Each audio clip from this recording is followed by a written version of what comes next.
décorations de Noël. Oui, les gens le font beaucoup plus tôt. Moi, je n'ai jamais fait mes décorations extérieures 2 semaines avant l'Avent.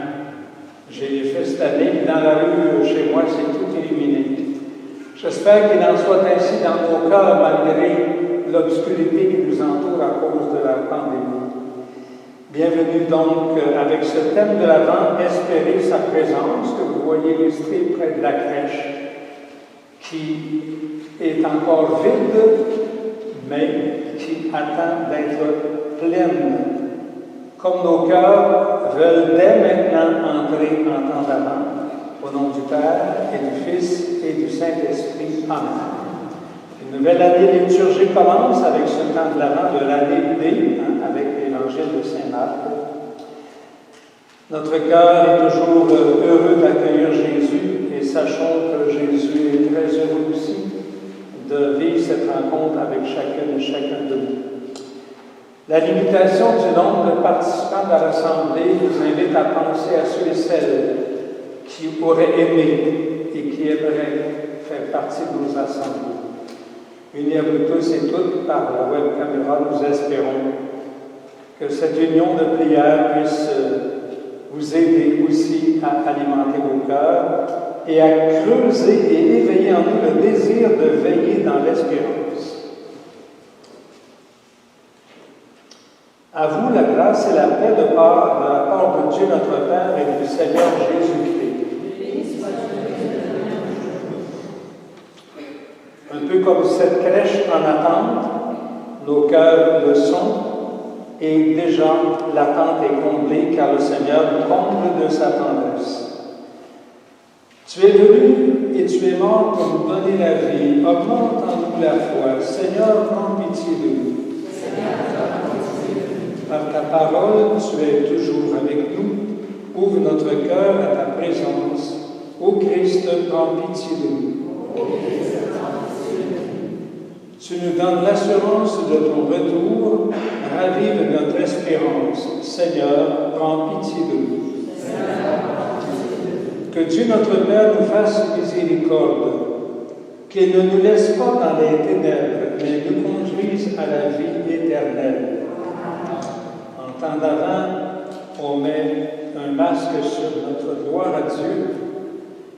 Je vous invite à une prière méditative. Je vous invite à vous asseoir maintenant, car c'est une prière qui va mieux peut-être se méditer à ça. Cherchez-les pas dans votre vie. Seigneur Jésus, notre Sauveur et notre Frère, ta présence nous éclaire et nous réconforte. Comme une lampe qui balise nos routes, tu nous accompagnes tous les jours, quoi que nous fassions. Nous pouvons recourir à ta lumière quand des situations nous interpellent, quand nous devons prendre des décisions, quand nous devons replonger dans nos cœurs pour retrouver l'espérance qui s'affaiblit. Nous pouvons toujours compter sur toi quand notre courage est essoufflé, quand notre amour s'affaiblit. La promesse de ta présence et de ta venue nous redit qu'en toutes circonstances, tu es là. Aide-nous à être des veilleurs dans la joie et la paix. Que ta parole et ton pain de vie que nous avons partagé alimentent nos cœurs et nous gardent dans cette espérance. Que ce Noël qui vient, même en temps de pandémie, nous permette de te laisser davantage guider nos vies et de t'accueillir avec plus d'amour. Toi qui nous aimes tant, aide-nous à te rendre davantage visible autour de nous par notre témoignage. Amen. Alors, on plonge dans la belle lecture du prophète Isaïe, qui, de façon bien surprenante au temps de l'Ancien Testament, nous parle de Dieu comme Jésus nous en a bien parlé. Lecture du livre du prophète Isaïe. C'est toi, Seigneur, notre Père, notre Rédempteur depuis toujours. Tel est ton nom. Pourquoi, Seigneur, nous laisses-tu chemins? Pourquoi laisser nos cœurs s'endurcir et ne plus te craindre? Reviens à cause de tes serviteurs, des tribus de ton héritage. Ah, si tu déchirais les cieux, si tu descendais, les montagnes seraient ébranlées devant ta face. Voici que tu es descendu. Les montagnes furent ébranlées devant ta face.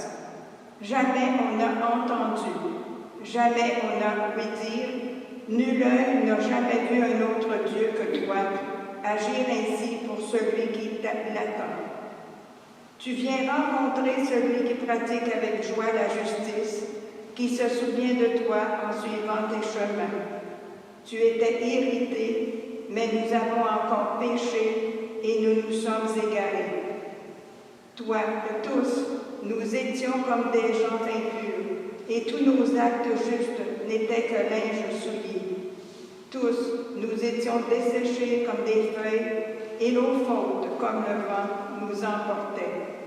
Personne n'invoque plus ton nom, nul ne se réveille pour prendre appui sur toi, car tu nous as caché ton visage, tu nous as livrés au pouvoir de nos fautes. Mais maintenant, Seigneur, c'est toi notre Père. Nous sommes l'argile, c'est toi qui nous façonnes. Nous sommes tous l'ouvrage de ta main. Parole du Seigneur.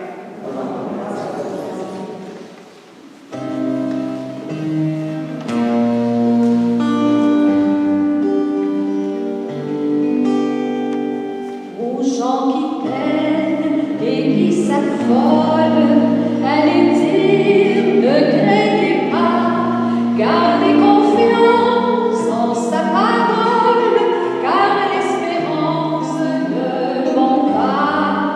Préparez un chemin pour la terre. Prenez courage, le jour est proche. Prenez courage, il est à nos portes. L'Emmanuel apporte l'amour, et sa lumière transforme nos jours. Et sa lumière transforme nos jours. Vous qui marchez dans les ténèbres, tenez bon tant qu'il fait nuit. Pour le combat de la lumière, revêtez-vous de Jésus-Christ. Préparez un chemin pour l'espoir. Prenez courage, le jour est proche. Prenez courage, il est à nos portes. L'Emmanuel apporte l'amour, et sa lumière transforme nos jours. Et sa lumière transforme nos jours. Il vient le Fils de la promesse, et l'Esprit repose en lui. Avec justice, avec sagesse, il soutiendra les plus petits. Préparez un chemin pour la joie.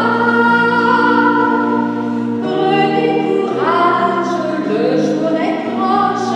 Prenez courage, il est à nos portes. L'Emmanuel apporte l'amour, et sa lumière transforme nos jours. Et sa lumière transforme nos jours. Et sa lumière transforme nos jours.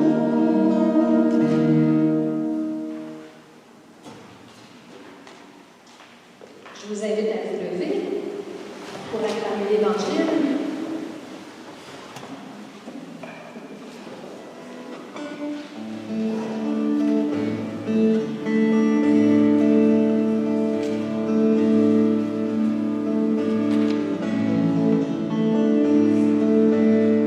Alléluia, Alléluia, Alléluia, Alléluia, Alléluia, Alléluia, Alléluia.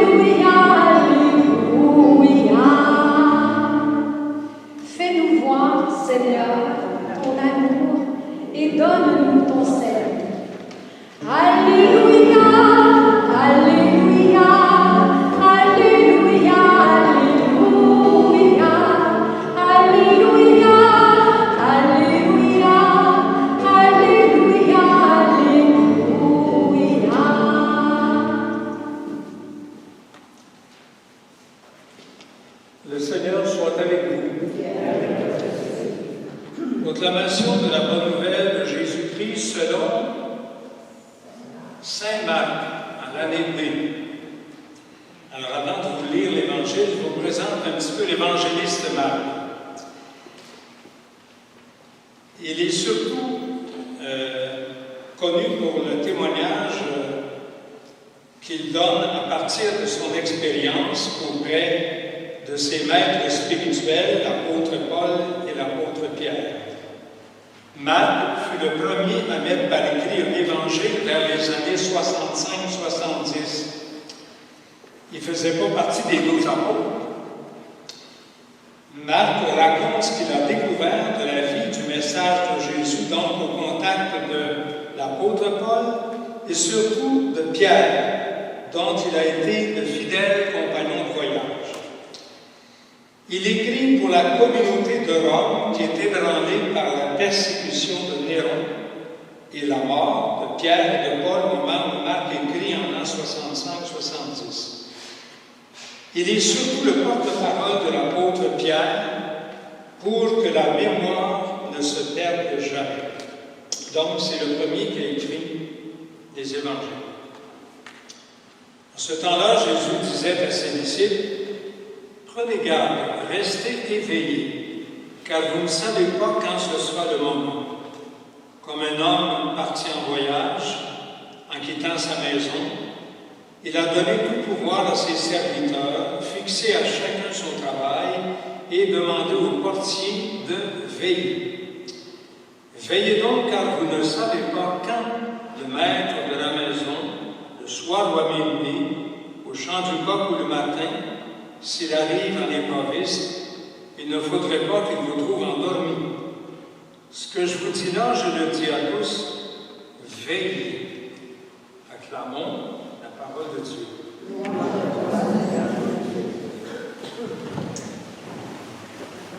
Alors, vous n'avez pas le droit de dormir pendant l'homélie, veillez. Aurons-nous un Noël cette année? Cette année 2020, en temps de pandémie, nous prenons conscience que Noël ne nous est pas acquis. Oui, bien sûr, il y aura un Noël. Il y aura le Noël que nous allons rendre possible, bien autrement des années antérieures. Un Noël, je dirais, sobre, dépouillé, intime, centré sur l'essentiel. Forcément, un Noël plus spirituel.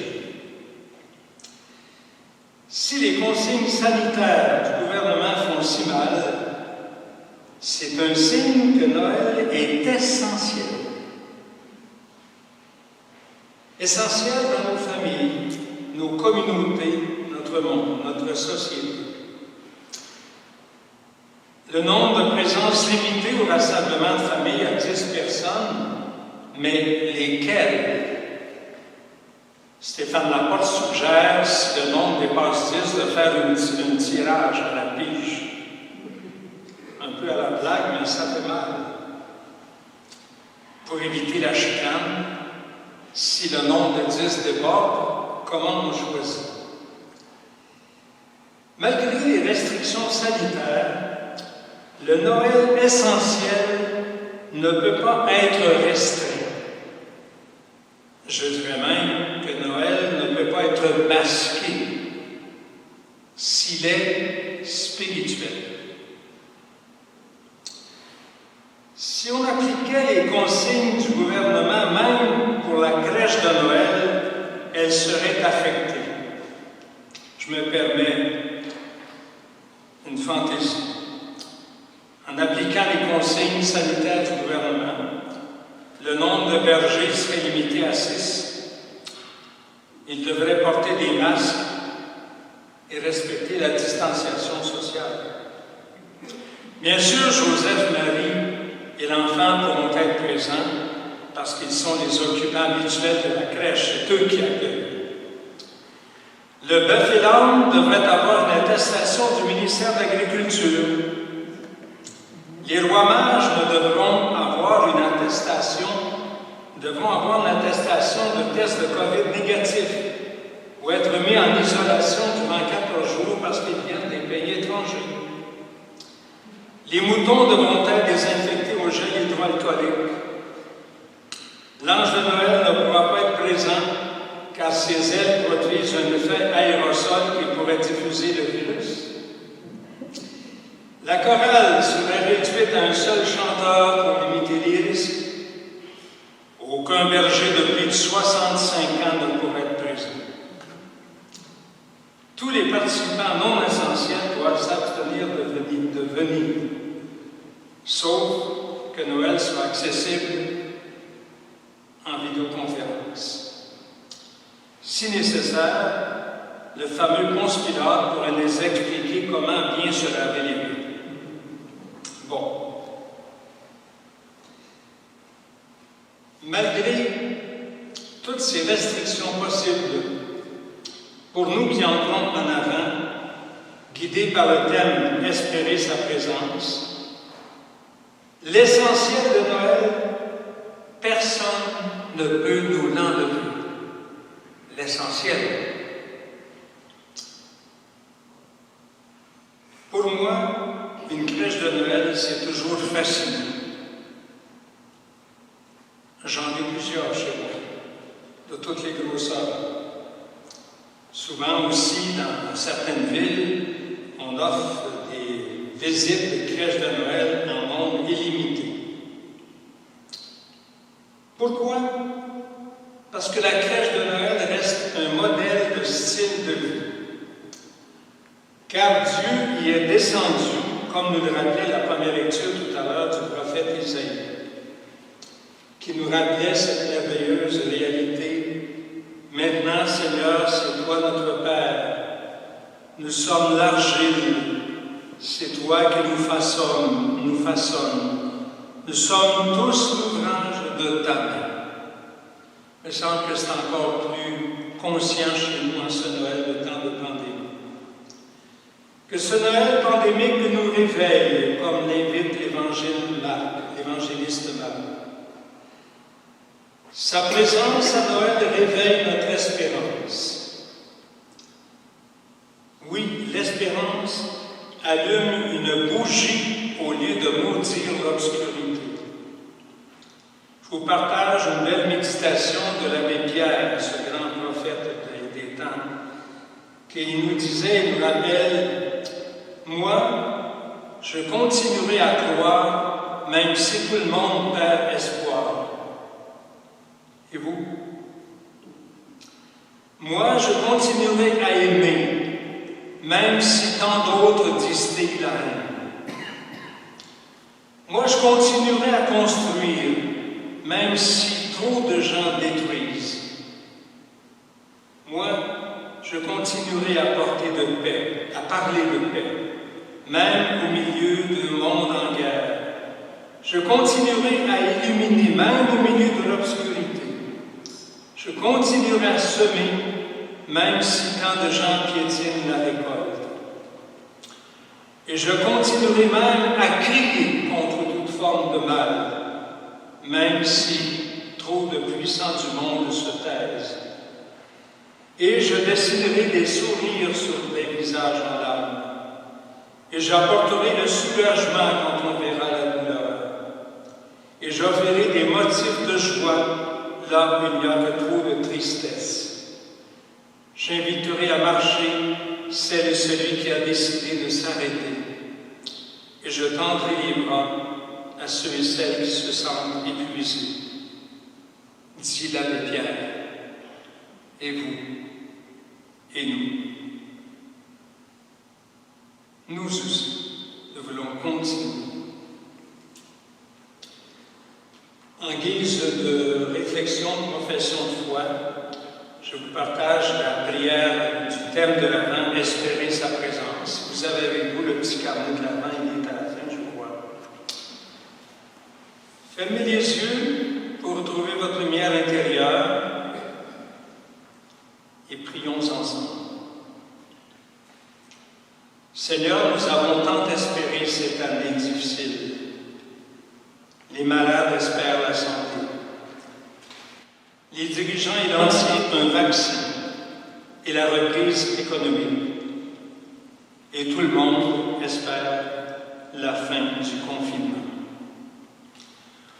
Au cœur des adversités de la vie, Seigneur, c'est ta présence que j'espère. C'est ta présence qui est toujours là et que j'espère mieux saisir. Tu demeures proche de nous, de la crèche à la croix. Ton amour s'étend d'âge en âge. Je t'en prie, Seigneur, fais de mon cœur une crèche pour que tu naisses encore dans ma vie. Oui, fais de mon cœur une crèche pour que tu naisses encore dans ma vie. Comme un enfant, je t'espère, Seigneur, et toi, comme un père, tu m'attends toujours. Que ton esprit me porte jusque dans tes bras. En toi, j'ai pleinement confiance, car toi seul as les paroles de la vie éternelle.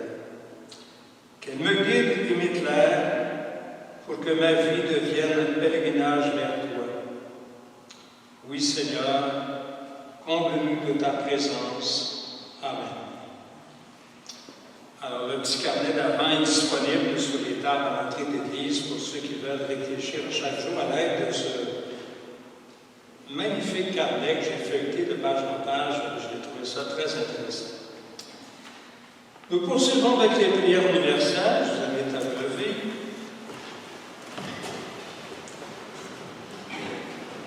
Dieu a déchiré les cieux pour envoyer son Fils nous secourir et nous consoler. Confions-lui les besoins de l'Église et de notre monde en répondant « Seigneur, viens nous sauver ». Pour toutes les personnes baptisées qui portent dans leur cœur la lumière et la joie du salut, que leur vie témoigne de leur foi et de leur espérance. Seigneur, viens nous sauver. Pour les responsables politiques dont les décisions ont des conséquences sur les conditions économiques, la santé et le respect de la dignité des gens, que la parole de Dieu les guide et les éclaire. Seigneur, viens nous sauver. Pour ceux et celles qui vivent dans le deuil, la solitude, le doute ou le découragement, que nos paroles et nos gestes de tendresse et de compassion leur révèlent la présence vivifiante du Seigneur. Pour les membres de notre communauté qui souhaitent se réunir pour attendre la venue du Sauveur, qu'ils demeurent fidèles à la parole et solidaires. Pour nos défunts, Madame Zelfried Fortier, Monsieur Roger Blais, Madame Françoise Verville, prions. Bien sûr, il y a toutes ces personnes qui luttent contre la maladie. En particulier, je me permets de nommer le grand-papa de David, le curé. Son grand-père a été atteint de la COVID dans les derniers jours, lui qui est dans une résidence à Saint-Léonard-d'Aston, où il y a beaucoup de cas de COVID. Et toutes les autres personnes, et les personnes soignantes, bien sûr. Seigneur Dieu, et c'est la fin du mois de novembre, oui, dernièrement, on n'est pas obligé d'arrêter pour nous souvenir de nos chers défunts. Le mois de novembre, consacré à la mémoire de tous nos parents et amis défunts que nous saluons et avec qui nous prions. Seigneur Dieu, toi qui nous assures toujours de ta présence, nous t'en prions, soutiens-nous dans l'attente de ta venue et comble nos cœurs d'amour, de foi et d'espérance. Nous te le demandons par ton Fils Jésus-Christ, notre Seigneur. Amen.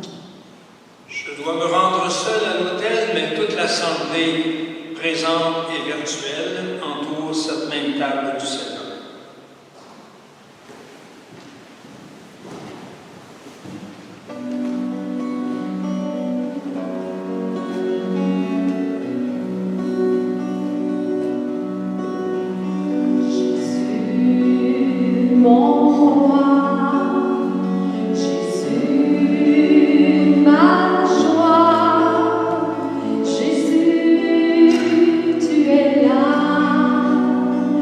Yeah.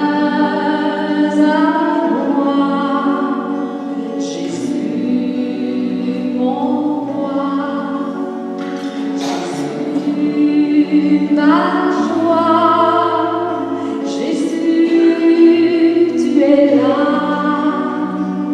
viens à moi. Cœur plein d'amour et plein de douceur, cœur plein de paix et plein de tendresse, cœur se penchant sur notre misère, pour nous offrir dans la gloire à notre Père. Jésus, mon roi, Jésus, ma joie, Jésus, tu es là, viens à moi. Jésus, mon roi, Jésus, ma joie, Jésus, tu es là, viens à moi.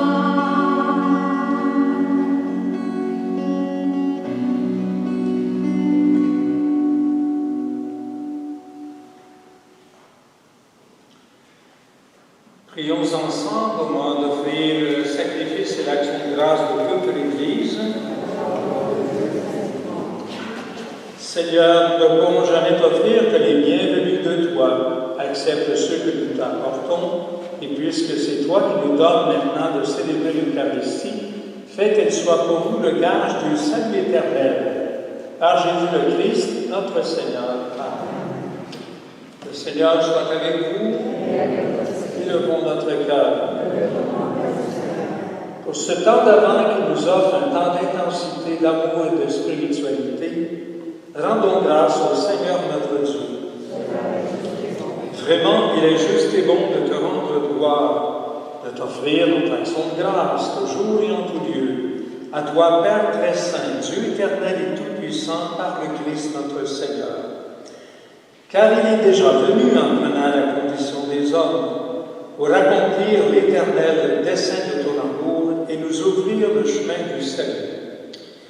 Il viendra de nouveau revêtu de sa gloire, afin que nous possédions dans la pleine lumière les biens que tu nous as promis et que nous attendons en veillant dans la foi. C'est pourquoi avec les anges et les archanges, avec les puissances d'en haut et tous les esprits bienheureux, nous chantons l'hymne de ta gloire et sans fin nous proclamons.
Vraiment, tu es saint, digne de louange, Dieu qui aime tes enfants, toi qui es toujours avec nous sur le chemin de la vie. Vraiment, ton Fils Jésus est béni, lui qui se tient au milieu de nous quand nous sommes réunis en son nom, comme autrefois pour ses disciples, et nous ouvre les Écritures et nous partage le pain. Maintenant donc, Père de toute grâce, nous t'en prions. Envoie ton Esprit Saint, afin qu'il sanctifie nos offrandes, que ce pain et ce vin deviennent pour nous le corps et le sang du Christ notre Seigneur. La veille de sa passion, la nuit de la dernière scène, Jésus prit le pain, il rendit grâce, il le rompit et le donna à ses disciples en disant « Prenez et mangez-en tous, ceci est mon corps livré pour vous. »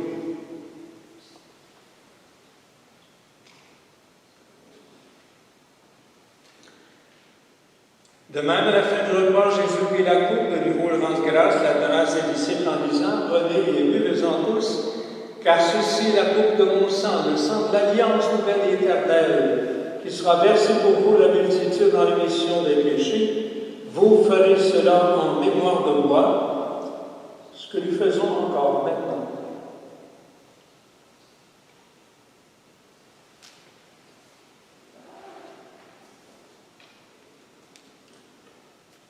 Il est grand le mystère de notre foi.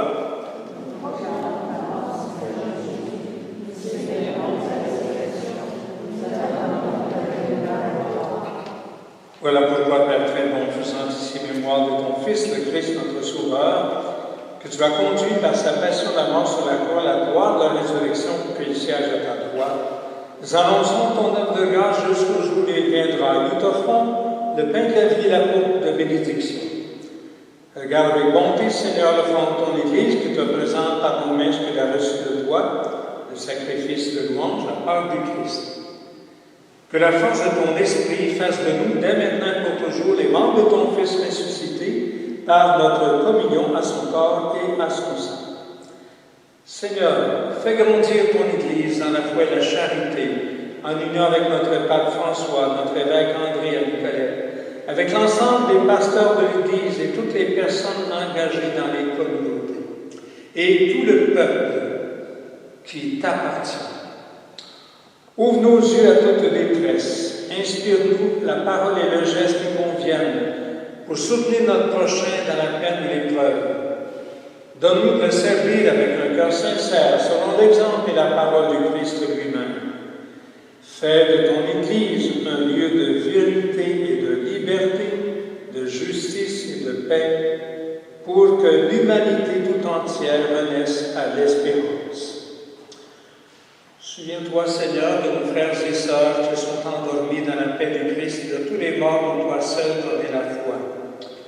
Comme je l'ai dit tout à l'heure, ce mois de novembre, commémoration de tous nos parents et amis défunts, aux intentions de la messe en particulier, nous prions en union avec M. Gilles Allard, Mme Claudette Boulay pour le premier anniversaire et Mme Gaëtane Simoneau, unis à vous les gens de la famille, et en mémoire des autres personnes mentionnées lors des intentions de prière.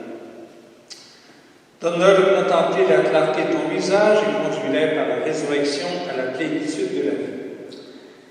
Et lorsque prendra fin notre pèlerinage sur terre, accueillis dans l'honneur, nous vivrons près de toi pour toujours, en union avec la Vierge Marie, la bienheureuse Mère de Dieu, avec Saint Joseph, son époux, les apôtres, les martyrs et tous les saints et saintes.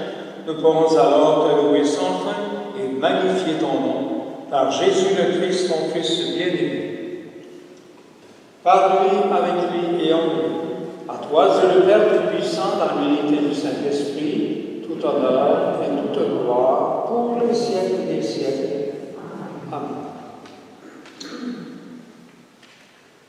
Un des effets de la prière de notre Père, qu'on reprend de toutes sortes de manières, l'effet n'est jamais le même, ça dépend de notre faim, de notre soif spirituelle. Probablement que notre soif spirituelle pourrait se ressembler et être bien nommée par le mot espérance. Oui, Seigneur, nous avons faim d'espérance. Notre Père qui es aux cieux, que ton nom soit sanctifié, que ton règne vienne, que ta volonté soit faite sur la terre aussi. Donne-nous aujourd'hui notre pain de ce jour. Pardonne-nous nos offenses, que nous pardonnons aussi à ceux qui nous ont offensés. Ne me laisse pas entrer en tentation, mais délivre-nous du mal. Délivre-nous de tout mal, Seigneur. Donne la paix à notre temps. Par ta miséricorde, libère-nous du péché. Rassure-nous devant les épreuves de la vie. Et garde-nous de ne jamais perdre de vue le bonheur que tu nous promets d'espérer, en préparant l'avènement de Jésus-Christ, notre Sauveur.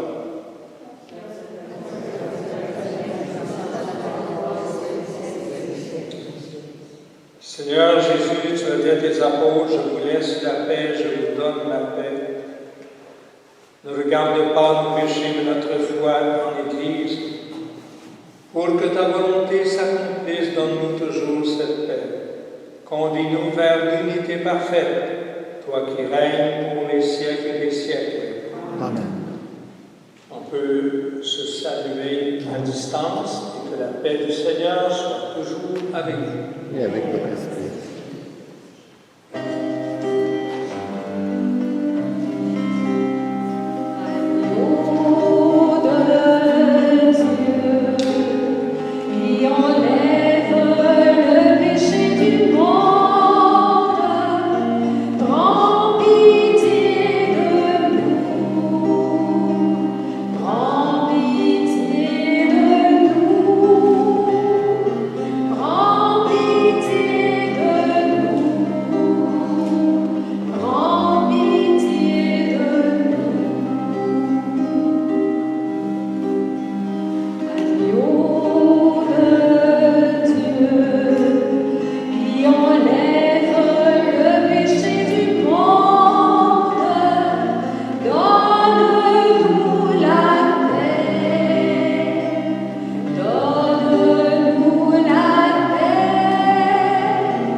Espérez sa présence. En l'espérant, nous l'accueillons ici encore en cette Eucharistie. Heureuse et heureuse sommes-nous d'être ses invités. Voici le Christ, lumière du monde, qui s'offre à nous. Lui, l'agneau de Dieu qui enlève le péché du monde.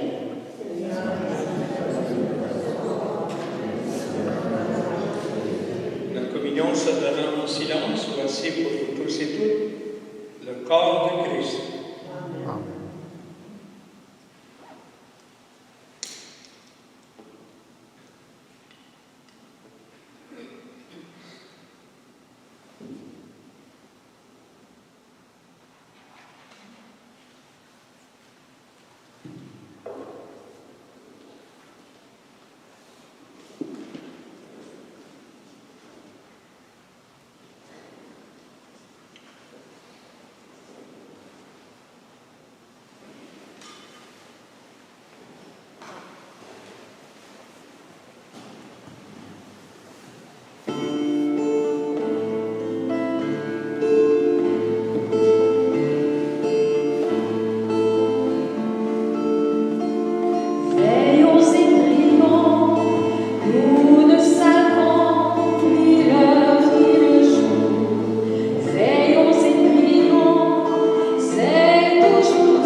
repartir chez nous pour vivre ce que nous venons de célébrer.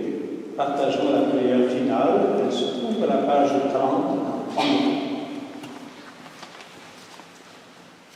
À voix basse, nous te rendons grâce au Seigneur, car le partage de la parole du pain, nous avons découvert le signe de la venue de ton Fils Jésus au milieu de nous. Toi qui nous as façonnés, ne laisse pas nos cœurs s'alourdir, fais de nous des veilleurs, des hommes et des femmes debout pour accueillir celui qui vient, Jésus le Christ, notre Seigneur. Amen.